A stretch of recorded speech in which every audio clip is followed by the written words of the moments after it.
Thanks for calling in, Sophia. What are your thoughts about the wage demands and how the province should approach these negotiations? I'm not in support of the strike. Speaking from a non-union profession, I'm just tired of all these strikes happening. It's like every day I wake up and read the paper, it's like another strike. And I feel like it's almost a form of manipulation for all of us that have to pay for that. What do you think of, there have been, a number of strikes there. Canada comes to mind. That's, of course, dealing with the federal government. But, unions do have a right to strike. And this is, of course, I support unions, but I don't support how I know people that work in unions. Mm-hmm. And the things I hear that go on, I just can't condone any of it. And between with all their flex days, this and that, and it's just one thing after another. And I feel like there's always, they have something to complain about no matter what union it is. Sophia, if it's a postal, whether what it is, I'm just, normally I support it, but like for teachers or healthcare workers, but you know what, the wages I see they need more soldiers out there that get paid more. The management can get cut out because I feel like there's a lot of excessive hierarchy that's being paid a lot of money, and I don't support that. The workers, their wages, yes, I'm a support. We're all living without a living wage right now. Now, if you contrast that with people that are non-unions, you're going to see, and especially in my industry, which I'm a hairstylist, so we have no perks. So when we hear about these flex days and sick days and special requirements for they can't go to work at the office, this or that, it's just too much.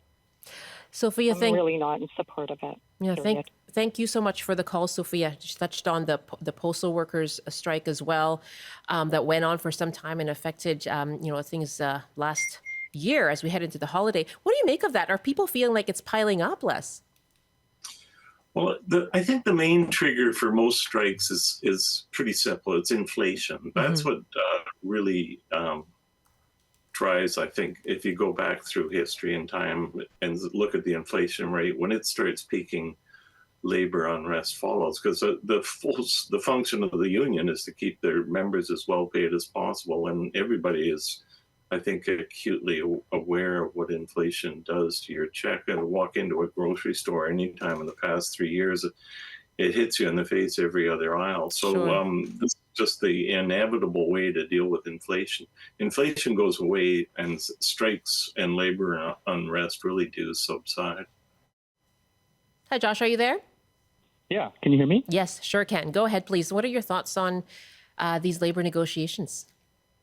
I've been hearing a lot of people saying, I support unions, but, and then coming up with all these excuses for why they don't support unions, like your previous caller. I just wanted to say that, for anybody who makes their income through working, is a worker, and instead of attacking other workers for asking more and trying to drag other people down, any workers should be looking at what unions are asking for and saying, hey, I want that too. So your previous caller, Sophia, instead of saying hairstylists don't get vacation, they don't get flex days, and so the public service shouldn't get those either, she should be saying, hey, the public service gets flex days, they get vacation, they get accommodations, they get higher wages. Hairstylists should be getting those things too. I think this is the whole idea of solidarity, workers working together and banding together to ask for more, to demand more, because that's the only power that workers have. I'll ask you then, Josh, I asked Sophia, right, don't unions have the right to strike? And the sense I got from her was this frustration over a number of consecutive strikes just that have impacted her life. And do you get the sense that that's part of what that position or opinion might be? I totally get that. And, it's not the unions or the workers' fault that they have to strike. It's widespread like economic mismanagement like across the board, and that's been happening for decades, right? The government has let things explode in terms of costs, and people are having difficulty living, and yeah, everybody's struggling.